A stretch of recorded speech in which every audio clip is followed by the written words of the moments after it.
Good evening. Welcome to tonight's installment of the Bardo. This is your girl, Londie. And tonight, just on deck from the rip, it's an honor to have. First of all, let me just say this. This week has been, really big for me in the Bardo. Exclusive after exclusive. And tonight it's another one. I got Tom Montana calling in. I'm intrigued by this young man. You know what I'm saying? So I can't wait to build with him, you know what I'm saying? And so he can, to speak about his journey, where he's been, what he's been up to, that thing, coming off that fire battle with Dre Dennis. Salute to Dre Dennis, too. That battle was fire,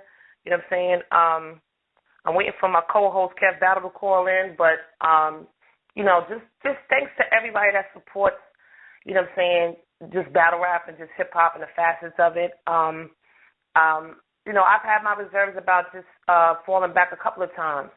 But every time I make a decision to do that, something good, some light comes and shines through.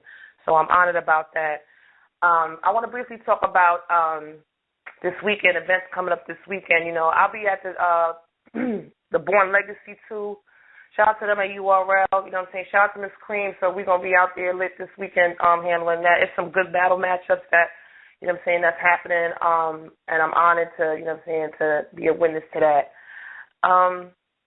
So while I'm waiting for Kev to call in, I want the fans to call in. Shout out to Maverick from Twitter, that was on air last night. He didn't think that he was on air. He thought I kicked him off, but actually I didn't. And I told him that he could ask whatever it is that he wanted to ask. I interact with the fans because I'm a fan too. So just in regards to that, when I tweet, I tweet to people that I'm cool and got a rapport with on Twitter, but also as fans. So, don't be afraid to call in. There's no drama over here. There's no bias over here. There's no filler over here. So, I'm messing with Blog Talk right now. Yeah, there's no bias over here. There's no filler over here. So, don't be, afraid. Call in, speak your piece. You're welcome to come on and speak your piece. Shout out to my nation's guards and earths, Shout out to all the guards out there. Shout out to all the earths out there. Shout out to my team, Voltron. Shout out to my bestie, Jacqueline. Shout out to Nicole, Keisha, Koya, Tasha. I love y'all, for supporting me in this. Shout out to my PR. I'm going to just say my PR. He on the line listening right now. But just thank him for supporting me and just everything, Formula 51, we on deck, and I have a big announcement. I'm not going to make the announcement now, but I have one of the biggest interviews, like, ever, and coming up, and I'm mad amped about it. So, when everything's worked out, the kinks is worked out, and everything is booked, y'all be the first to know.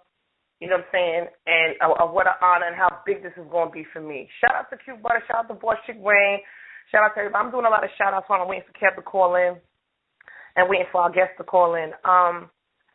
So there's how can I just say this without being, I'm not going to say petty, but, in regards to just being media, again, I'm going to say that, I'm a interview who I want to interview.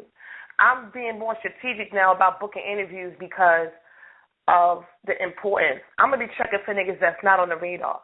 Checking for niggas that, people ask about on the timeline, whatever happened to him or whatever happened to her. Those are the type of interviews, just special. I've got interviews lined up also with bigs in hip-hop as well. So it's a different look. It's a different feel. So, I'm going to just, bring it like that. I'm going to bring on my PR because he online and I want him to say a couple of things. So I'm going to bring him on. Shout out to the Bardo. Hello, Londie. How are you? I'm fine. What's going on? I put you on because, you call up, we saying you call in, every, every show, you promote, you help out. And you've been such a big help, when it comes to, what it is that I got going on. So, I just want to say on air, thank you from the bottom of my heart. I appreciate you. I appreciate the effort, everything that you've done for the Bardo. But let me ask you this, speaking on the guest that's calling in tonight, Tone Montana. Thoughts on him? I've always thought he was a great battler. I was looking forward to him ever since his debut before. His last outing before his previous one. So I'm just looking forward to just hearing what else he got in deck, what he's been doing, how he grew from his last matchup before the second to last matchup and this last matchup he just had, and just knowing more about him, because this is where this show, The Bardar, and for anyone who's listening, this is the show where you can get sophisticated talk. We're not selling anything. We're telling the truth. This is a show where you can get your information. You can get everything from top to bottom, genuine talk. By the end of your show, I feel like I know the artist. I feel like I know the person that you're interviewing. I feel like it's someone like that lives in my neighborhood, or someone that I grew up with, or something like that. So this is a more personal, more one-on-one show, but it's an enlightening, educated show. So I support you. I'm very glad that you're doing everything good. You've been holding it down for all of these years now, and you've been doing it by yourself and with the staff and everything like that, and everyone who helped you. And me personally, I believe that this year, 2016, will be your year where you're going to break out, and you and your show, The Bardar, will be a household name. That's you my say that belief. one more time. I'm gonna beat you on. All right, we got another caller, and I'm gonna bring this person on. It's a 917 number. No trolls, B. Word up. Hold on. Yeah. 917. You on live on The Bardar? Who's speaking? Hello. Oh, come on.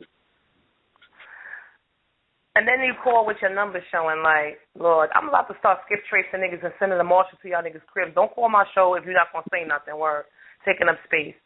But, piggybacking off of that, Tone Montana is somebody that,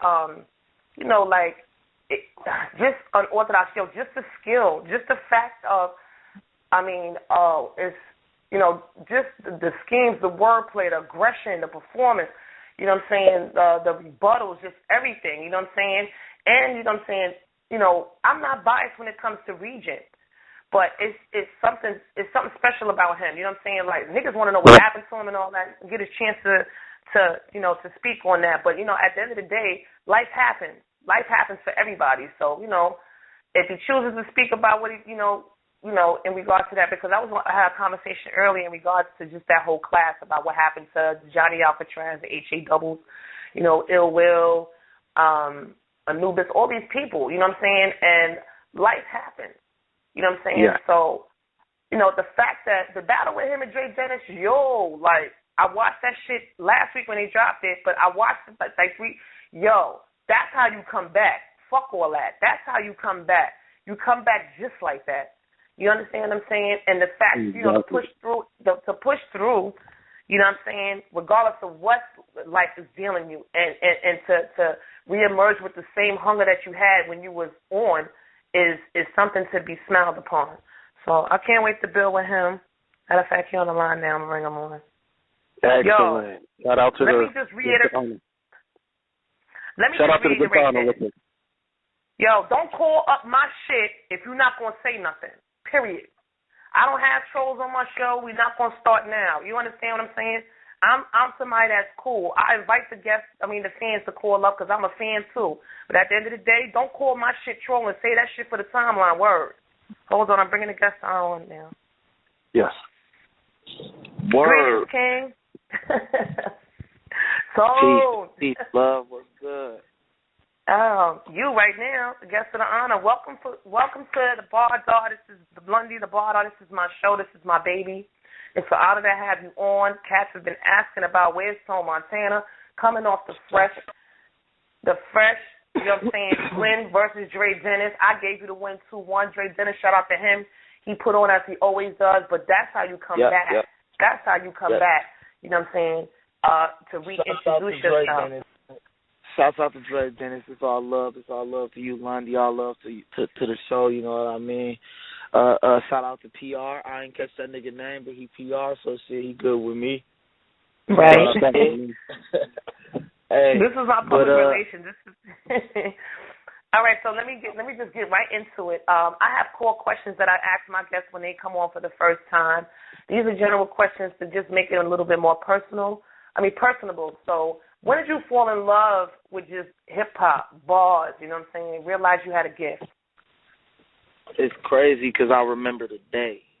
You know, I remember the day I fell in love with hip hop, man. So I'm gonna break it down. I'm gonna tell y'all a story.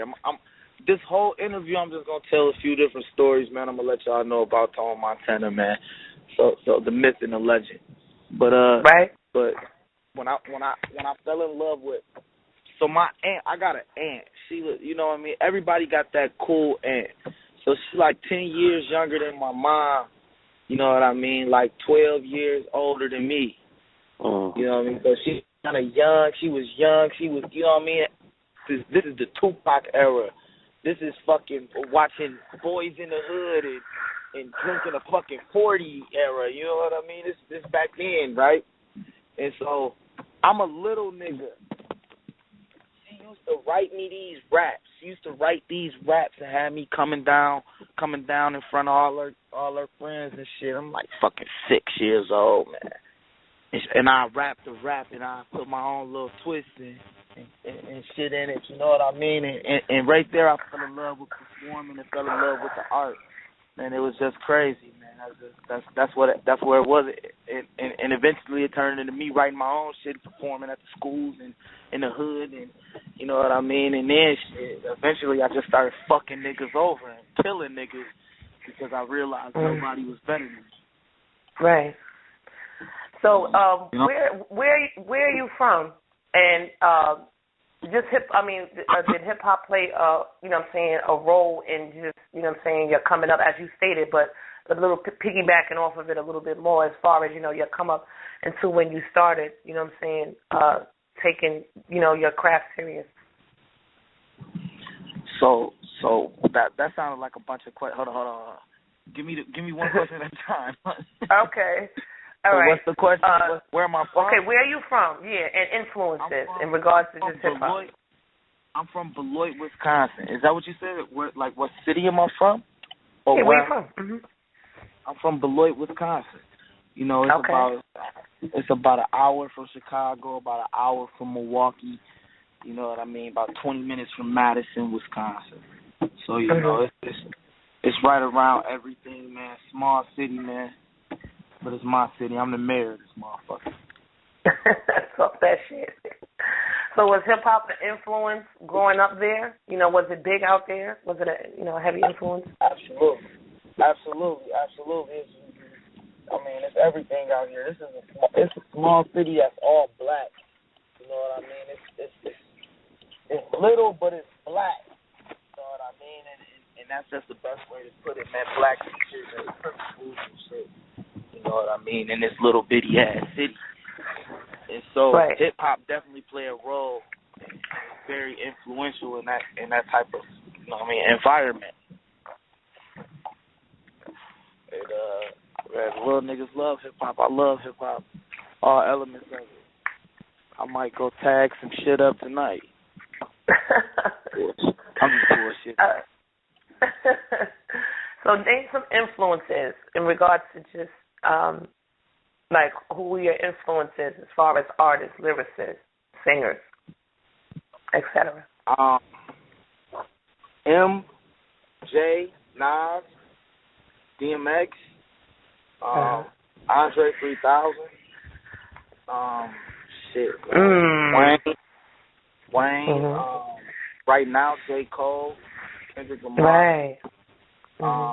I even got a few other ones that I'm really fucking with right now, man, that a lot of niggas ain't fucking with, like Sayari. I fuck with Sayari a little bit right now, but other older influences was definitely Pac. You know what I mean? I'm a big Pac fan. I'm a big battle rap fan. I'm a big Mook fan. You know what I mean? I'm a big Mook fan, although I think he's falling off. But I'm a Mook fan. He one of the reasons. I felt like I could do this shit. Right. And so I mean, I had a lot of influences. I could go all day. Right. So piggybacking off of just battle rap, when did you start your very first, I'm not going to say battle, I'm going to say your very first, if you could probably remember, your very first rhyme that, you came at a nigga with and then it was over with. Yeah, it was my first battle. Okay. I was battling a nigga,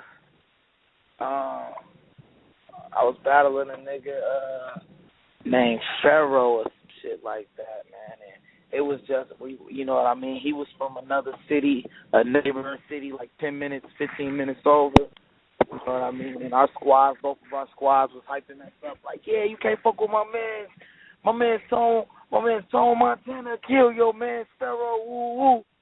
You know, it got all hype one day. You know, everybody met up. We battled. I said some shit like he used to fuck with a clique.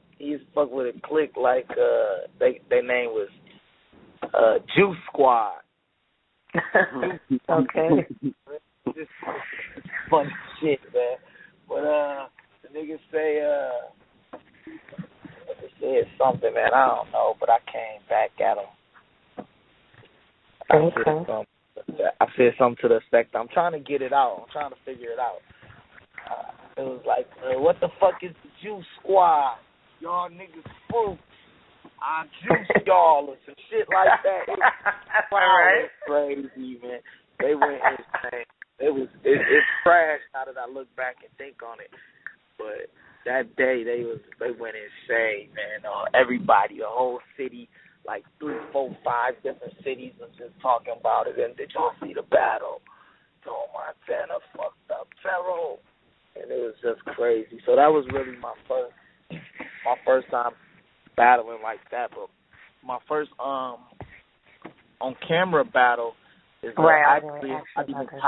not even titled Tone Montana versus anybody. It's titled 608 Battle 2. That battle still at like 3,000, 4,000 views. It's crazy. I be promoting it. I be telling people go watch it. 608 Battle 2. My first battle on camera, I was like I don't know. I would have right now if I was to watch that nigga and be like I'm finna battle that nigga, I'd be like I kill that nigga. But that nigga's me, so he's definitely dangerous. Right. But it's insane though. It's insane though when you look back at it. But 608 Battle 2 is my first on camera battle. My first face-to-face battle, I guess, was versus Pharaoh. Shout out to that. He ended up selling me a car last year. Oh, Lord. Okay, so let me ask you this. Can you, a lot of people, like as far as, there's a lot of people out here who tweet, post on Facebook, call themselves fans, but then when it comes down to, knowing their history, they don't know their history. You understand what I'm saying? So I know your history as far as, your come up as far as leading up to, URL, but can you give, the audience that's listening, that journey as far as, your start, your pace, where you started up until URL? For sure. So I feel like my road to the URL was like this, and if I leave anybody out, it's because they wasn't relevant. Talk that shit. But my first battle, shout out to the home team, you know what I mean? We put that together ourselves. Next battle I had, I set up by myself. It was for a league in Rockford. I battled a nigga from Milwaukee. I battled for some money just to get, just to build some anticipation and shit. And everybody was fucking with me and shit. Damn. They voted against me. I come back, battle another nigga, his name AQ. He was like the top prospect out of Milwaukee at the time. So like Norbs them had already you know what I mean, hollered at him and shit, like he was going to be one of the niggas who got the URL, got the smack or whatever, the PGs. So I come through and demolished that nigga. I came through and ate that nigga's food. Fucked him over, had him choking and stumbling and couldn't remember his rhymes. And I had his girlfriend looking at me all googly-eyed, and she wanted to see, and I was like, you can get this shit, but, you know, he probably going to shoot at me. I ain't got time for all that, but shout out to her. She's still nice. But so that was verse AQ. That was verse AQ. Then I battled Super Rider. The history behind Super Rider is I'm gonna battle. I talk to Milltown Blow. I tell him, man, I'll battle whoever. I was supposed to battle this nigga named CT Milwaukee Don. Oh, that name. I end up going to jail. I get locked up for some fuck shit. I don't even remember. But I go to jail a lot. But I get locked up for some bullshit. Next thing I know, they want to switch up the battle. So when he switch up the battle, he tell me, man, I got this new nigga named Super Rider. The nigga Norv said he was dope. Motherfuckers co-signing him. I go down there, we one round it. Get it cracking. We have one of the most classic battles outside of URL ever, especially for a one rounder. You know, people still talk about my fault. We'll still talk about how close that battle is. I don't know who won. I have no idea who won that battle. You know what I mean? I don't give myself that battle. And Super Rider for damn sure better not give himself that battle. You know, so we chopped that up as a tie. Shout out to him. Shout out to Super Rider. You know, that nigga in the military now. Well, that's what's up. Yeah, that's what's up, man. He was built for that type of shit, though, man. He a military type of nigga.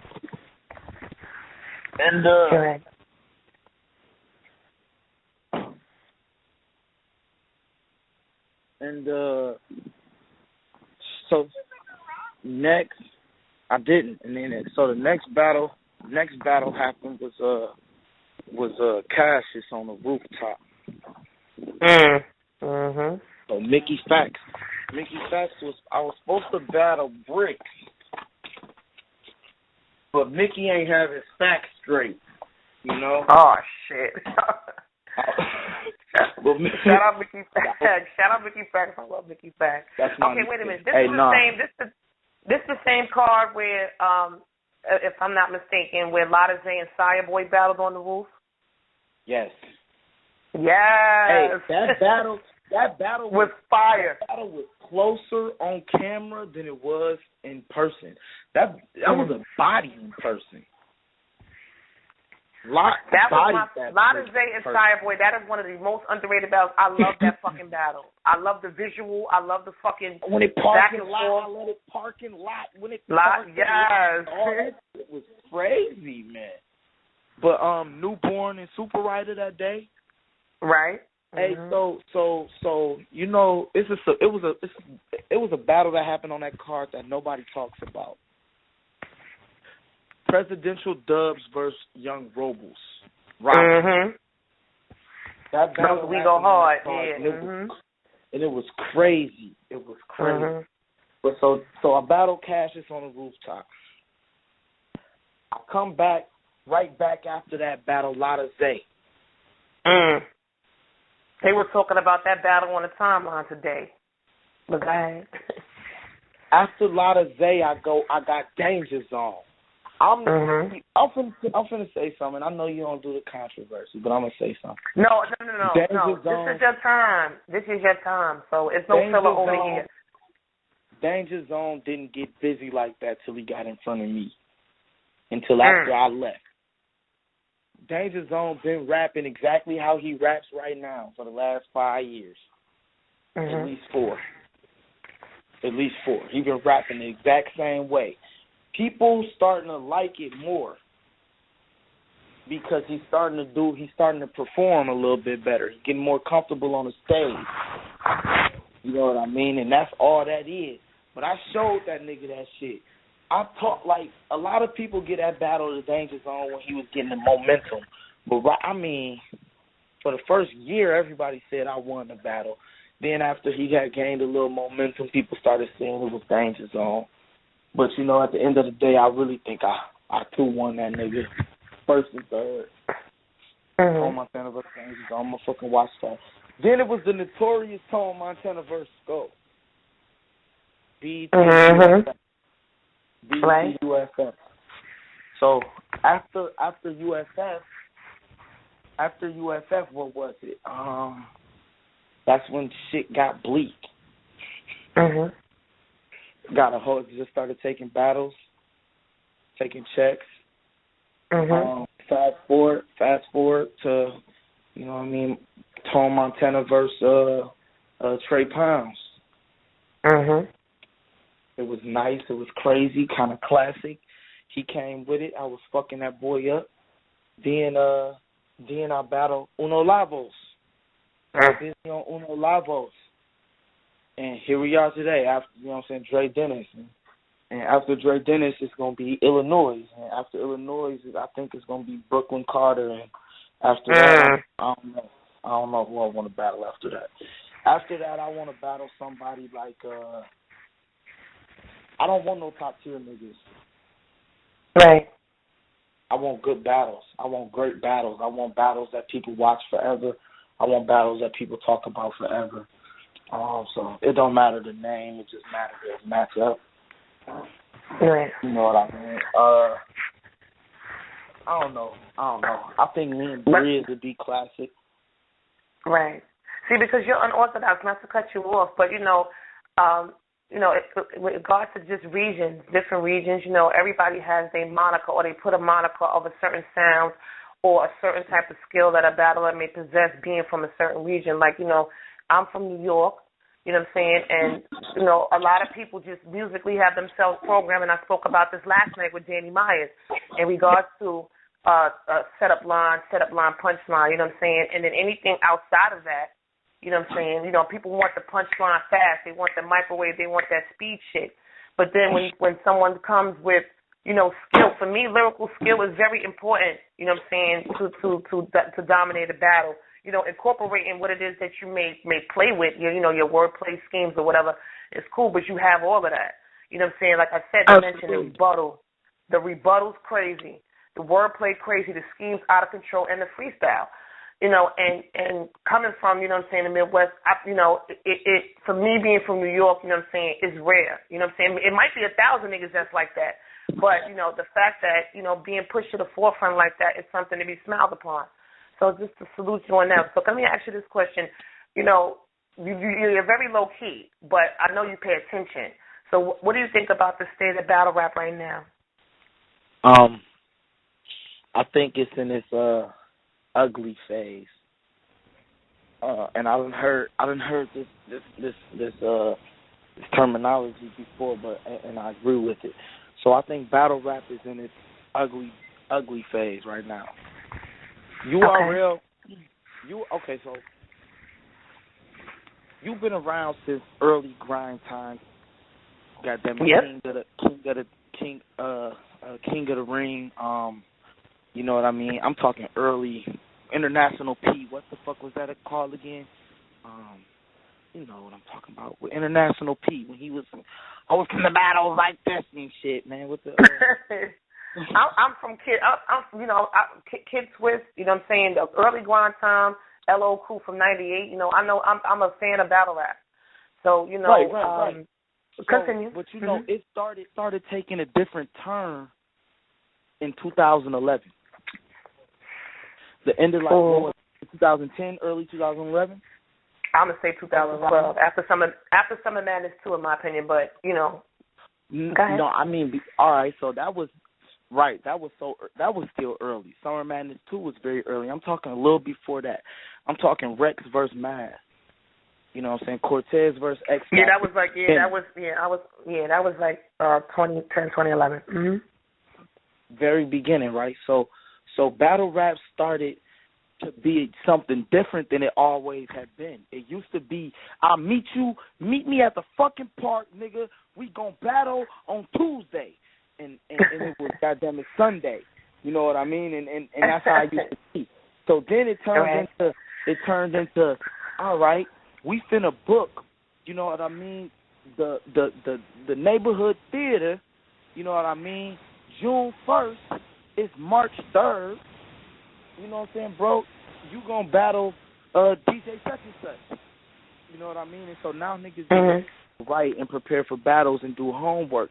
So inevitably it was gonna evolve into this cornball shit that's going on right now. Inevitably, because it used to start off as niggas who was rapping for the hunger, for the passion, for the love. Then it turned into niggas coming into battle rap just because they could rap, you know what I mean, because they could rap just a little bit, but they couldn't battle. Then it came niggas coming in just trying to make some money. After niggas came in trying to make some money, came the fucking nerds who don't have anything better to do with their life than sit and write fucking raps all goddamn day. And a nigga like me who really loves to rap don't have the time or the patience to sit and write raps for 15, 16 hours a day. These niggas, but any nigga who schemes, Chilla write raps all day. They write raps all day. You next, ask me about a rap, I'll tell you if they write raps all day or not. Niggas who write raps all fucking day. Loaded Lux writes raps all day. That's what he do. When he wake up in the morning, he be writing raps. But see, you know, and it shows. And for me, it when the dynamic has changed from seeing ciphers in the park or a nigga getting challenged on site to battle, and a real MC is supposed to be able to drop 16 at any moment in time. If you're taking a shit, if you're about to get hit by a car. So when battles are being started to be documented on camera, you understand what I'm saying, or being events being set up, you know, you have all this time to prepare for an opponent. Every battle should be a classic, but that's not the case. You know what I'm saying? URL. You know what it is? One thing. Eric. No, but I'm just right. But URL, like they say, you know, they set the bar in regards to just, you know, they breed stars, but also, niggas, it's like, yo, the principal's coming, so, you know, I got to be on my best behavior type shit. So niggas was going right, but then you may have some exceptions that felt that even though you already still ain't have to write. You understand what I'm saying? And to me, that's, as a fan and insider and as a consumer, that shit is coonery. You understand what I'm saying? Right. I feel you. Absolutely. So let me ask you this. In regards to, if you could battle anybody, you know, you name niggas that you feel you're gonna battle, but if you had, you know what I'm saying, a pot with just like all the goats, you know what I'm saying, or who would you want to battle? Like, fuck it, regardless of how crazy it may sound or may not crazy it sound, you know, who is it that you would want to battle because maybe of admiration or because you feel you could kill him? Mook. Talk that shit. Mook, Sirius, or Lux. Okay. And who do you feel right now? Who do you feel right now is like the one to beat, like the alpha right now in battle rap? Shit, me. You put me in front of anybody in the battle rap world, they can't. Listen, niggas cower at just in my presence. I don't even know why. I'm just a regular nigga, but niggas get shaky and start acting different and shit. So, I mean, I know niggas really don't be cut like they really portray to be. Any nigga who write raps all day is not shooting any fucking body. If a nigga got an extra round, an extra 4 minutes to rap, that nigga ain't gonna do shit in his raps. The nigga who come to the battle with 3 2-minute rounds for a battle that's 3 3-minute rounds, he been dope, gang banging, working, you know what I mean, chasing after some kids. He been doing something. Mhm. Shit, nigga ain't had no time. Motherfuckers want to rap, man. You know, Clean, my nigga. Yes. I think me and Clean we get put in the same category a lot of times, man. And I don't be mad at him because I know Clean a hood nigga for real. Clean really about his paper and he really about going out and getting it for his family. And so niggas can't always understand that outside of battle rap. You know what I mean? Like, if I have a situation where I can't make it to an event and something done happened to my family, shit, my fault, bro. But shit, right. It comes second to real life. That's what it's called. Life happens, you know, and people, you know, don't understand that, or you know, it's a whole bunch of hooping and hollering. But at the end of the day, life happens for you, for these people as well. So you know, frowning upon something that happened to someone else and realizing that it's all a part of life is coonery too. You know, it's a lot with these new fans, and I'm gonna say it. I don't give a fuck who don't like it. At the end of the day, you know, new fans are ushered in, and it's a lot of disrespect. It's a lot of entitlement. It's a lot of jumping in my mentions when I ain't fucking ask you to. It's a lot of preference. I'm gonna ask you a question in regards to that. You know, for me, it's about the bars. It's about the bars. You know, I understand that performance has to be incorporated to a battle based on it being documented on camera. I'm from an era where niggas battled in the park on the corner. It wasn't all that performing and shit like that. It was just straight to it, off the top. If you came to the cypher with some writtens, you got beat up and kicked out the park. So now it's the opposite.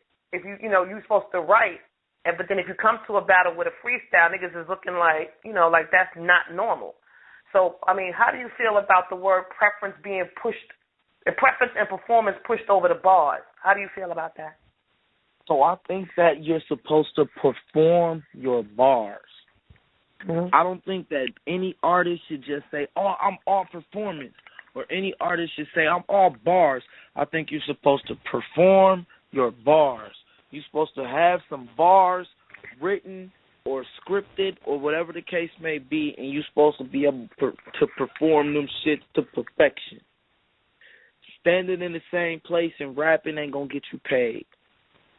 Right. Not saying nothing and jumping around ain't going to get you paid. Right. Saying something, jumping around, moving around, talking that shit, being yourself, not looking like a fucking clown up there is going to get you paid. But that's not where it comes from.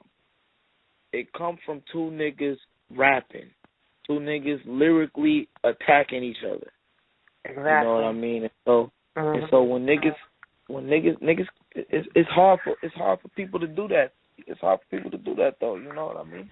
It's hard for them to just stand there and try to out-rap the other one because it's so many different opinions on what's nice. It's still people that think Tech Nine will win a battle. I mean, no shade to Tech Nine, but that he wouldn't be able to win a battle right now. I mean, why wouldn't he? Why wouldn't he? For me, it's a whole bunch of performing ass niggas. The ratio of performing ass niggas compared to lyrical ass niggas, regardless if it's lyrical in, you know, your form of what it is that you do, if the ratio is crazy. It's like 9 to 1. Fuck out of here.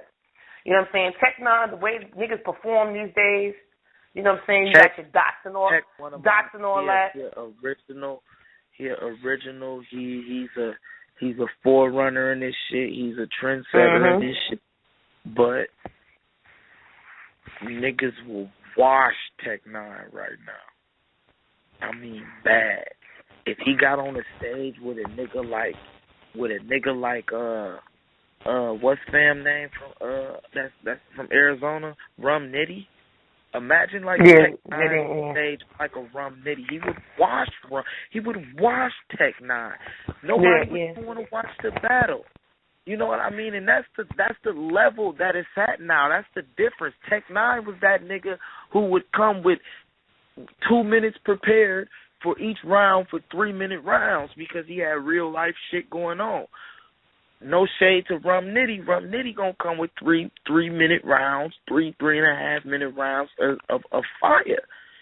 And a nigga like Tech would get washed like that. You know what I mean? And it's no disrespect to the man. You know what I mean? I definitely think he's a trendsetter, but you know what I mean? He scripted a lot of this shit for niggas like me and other niggas. But right now he would get washed. But it's still niggas who think he'll win battles because of that preference shit. Oh, that's my nigga. That bias. Right. That's my nigga. Right. That's the shit that I don't condone. I don't want it. Return offender. The fuck out my mentions with all of that, because at the end of the day, the judging battles and debating them on social media is what it is. Is part of the culture. But then when you start pushing your preference off and you getting disrespectful and being literally disrespectful to people when they don't agree with your preference, it's down to now to where battles are good matchups on paper, but then it turns to be a preference battle because the fans make it about a preference battle. Fuck that. That such and such is my nigga, he lost. Or because you don't prefer the style of somebody. The bars could have been way better because you don't prefer the style of this battler, you calling him whack or he lost. And that's the shit for me is kind of putting like a damper on it. You understand what I'm saying? But how do you feel? Let me get back to you. How did it feel coming back on URL and doing what you did in that battle with Dre Dennis? That shit was amazing. It feels good. It feels great. You know what I mean? URL is the biggest stage for me. You know what I mean? Mm-hmm. That's like an accomplishment for me. It's a milestone for me. You know what I mean? Because I got back. I've been wanting to get back on the Smack stage for a while, man. It's hard to crack 100,000 in a week without URL. Right. You know what I mean? It's hard to crack 100,000 views in a week without URL. And people can say what they want, but them real views. It's right. Motherfucker beeping in right now. I don't know who the fuck this is. So what's next for Tone Montana? While my time is winding down, what's next for Tone Montana? So a couple moves I'm finna do, man. I'm finna battle Illinois for URL for Smack. Wait a minute. Wasn't y'all supposed to battle? Wasn't y'all supposed to battle before? Because I seen the shit talking on it when you on the trailer when you walked in the door. It was like, fuck that nigga. And I'm like, yes, fuck that shit. Was that him? The nigga was at the gas station or some shit like that? No, that was for Dre Dennis, I think. Nah, it was a trailer. The trailer where it was the trailer for Miss Hustle. The trailer where Miss Hustle was battling Official. And it was a clip after that, and it was they was like Tone Montana versus, and it was a dude. It looked like he was out in the middle of nowhere at like a gas station, and then it was a clip of you, and you got out the car and walked up to this door and was like, "Fuck that nigga." That's all I'm saying, and walked to the crib. You don't remember that? That was you. Yeah, that was for Dre Dennis though. Oh. I'm pretty sure that was for Dre Dennis. Oh, I thought it was for that dude in Illinois. That's what. I'm high right now. I think. Well, we winding down anyway. Me and you have to build off Cam, but I just want to know what's next for Tone Montana. It was an honor to have you on my show. It was entertaining. It was very informative, and a lot of people was listening on. I didn't bring anybody on, only my PR, but a lot of people listening on. So it's always to have you back on. You know what I'm saying? As much as you want, but let everybody know what you got coming up. You don't be on social media, you're in the low key, but like I said, it was an honor to have you on, King, very much so. Appreciate the love. Shout out to you. Shout out to your movement. You know what I mean? I just want to say shout out to the team, Porter Ave, R3, real recognized, real niggas ain't looking familiar. You know what I mean? Shout out to my squad. Tone Montana, Clean Paper, we the Gun Bar Gods. You already know what it is. Porter Ave, I don't know if I said it, I'm going to say it again, so goddamn it, fuck with me. Tone Montana 7414 at all social media. I appreciate you, King. And everybody listening in, follow Formula 51 on Twitter. Follow the Bar Dog. The YouTube is coming this weekend. The announcement, I'll make that when, I'll tell you I get the information. Follow me at _barboard if you want to, _. It was an honor to have Tom Montana on. Shout out to No Mercy coming on tomorrow. We about to get it in tomorrow. And then Friday we got a big announcement. So shout out to everybody that listened and tuned in tonight. And again, Tom Montana, it was an honor.